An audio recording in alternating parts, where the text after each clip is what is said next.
Paternidade responsável. Quantos filhos você gostaria de ter? Aposto que ao responder a esta pergunta, uma coisa vai lhe passar por sua cabeça. Será que vou conseguir sustentar um filho? Certamente você gostaria de ter tantos filhos quanto pudessem sustentar, garantindo uma boa escola, um lugar razoável para morar e remédios. Simples, não é? A verdade é que não é tão simples assim. A falta dessa simplicidade tem a ver com a crise social brasileira e mais uma vez mostra o custo social da ignorância. De acordo com o Ministério da Saúde, de 1,5 milhão a 2 milhões de adolescentes engravidam por ano. Engravidam por falta de condições de comprar anticoncepcionais ou porque não têm informações. Segundo os médicos, ter um filho na adolescência é perigoso para a mãe, pois seu corpo ainda não está preparado para o parto. E aí, além de um problema de saúde, surge um problema social. Como ela vai sustentar a criança? Afinal, para cuidar de uma criança, a adolescente terá que abandonar a escola. Isso se estiver estudando, é claro. Imagine a gravidade da situação de famílias pobres, chefiadas por mulher, ou seja, com um pai ausente. Os números falam por si.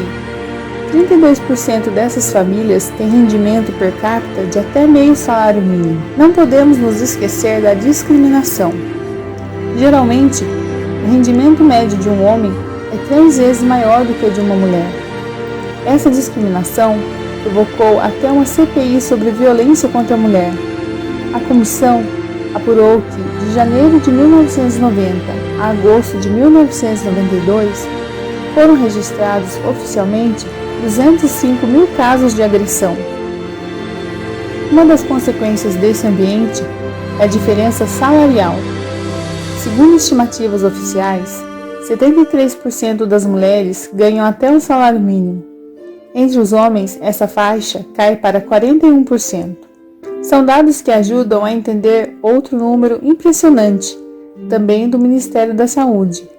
No Brasil, se fazem anualmente 4 milhões de abortos, salvo algumas exceções.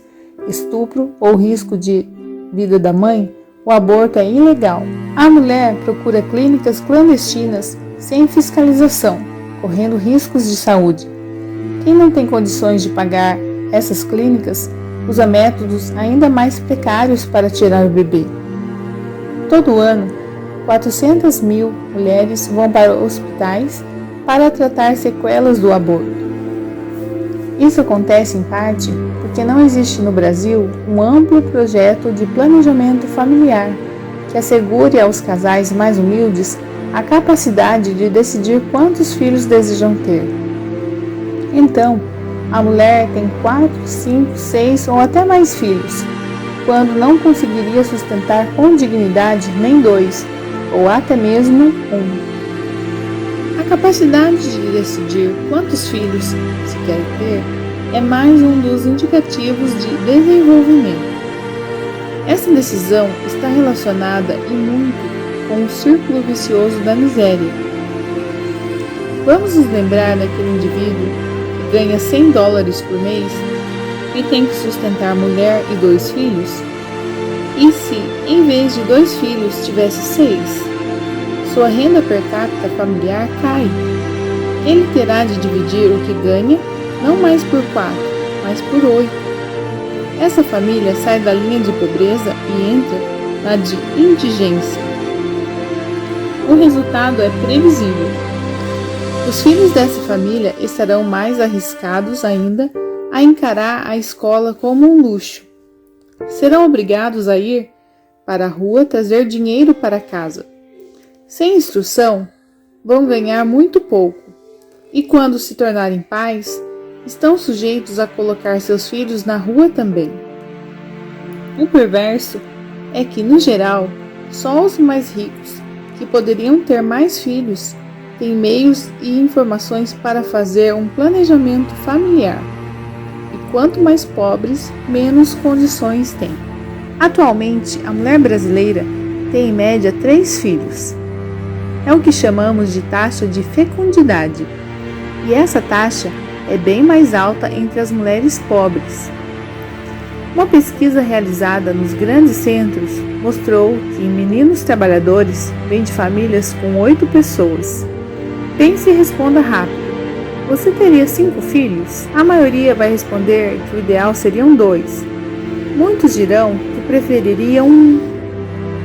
Não é difícil prever que para pessoas conscientes de suas responsabilidades, 5 seria exagero.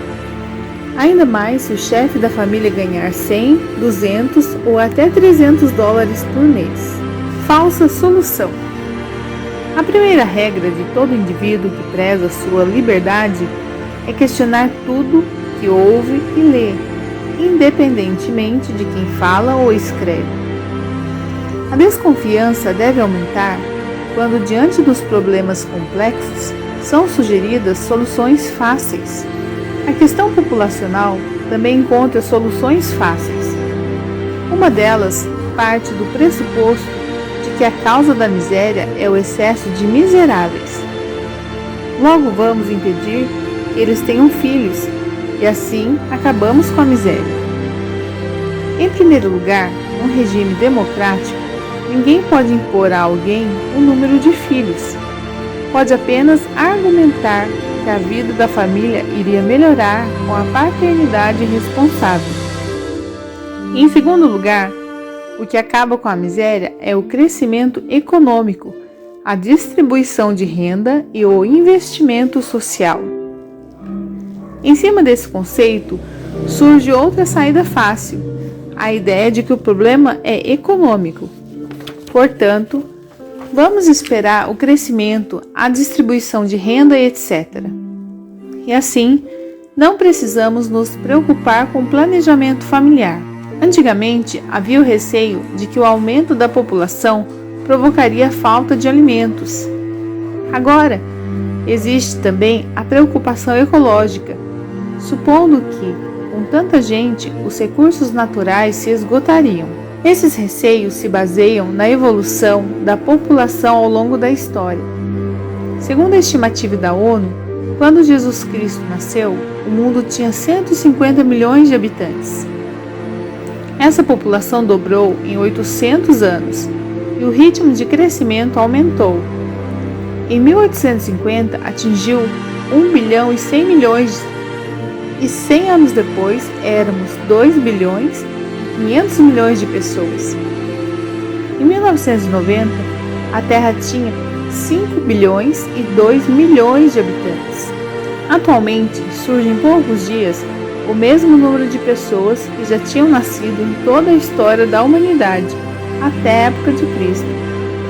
Calcula-se que no ano de 5000 a.C., a população mundial era de 15 milhões de pessoas, menos da metade da população atual do estado de São Paulo.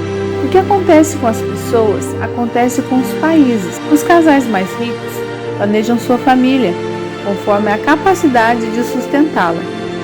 Logo, a taxa de fecundidade, número de filhos por mulher, cai. Os países mais ricos, com mais condições de sustentar seus habitantes, têm taxa de crescimento populacional menor do que as nações pobres. Então, se reproduz a pobreza com maior velocidade.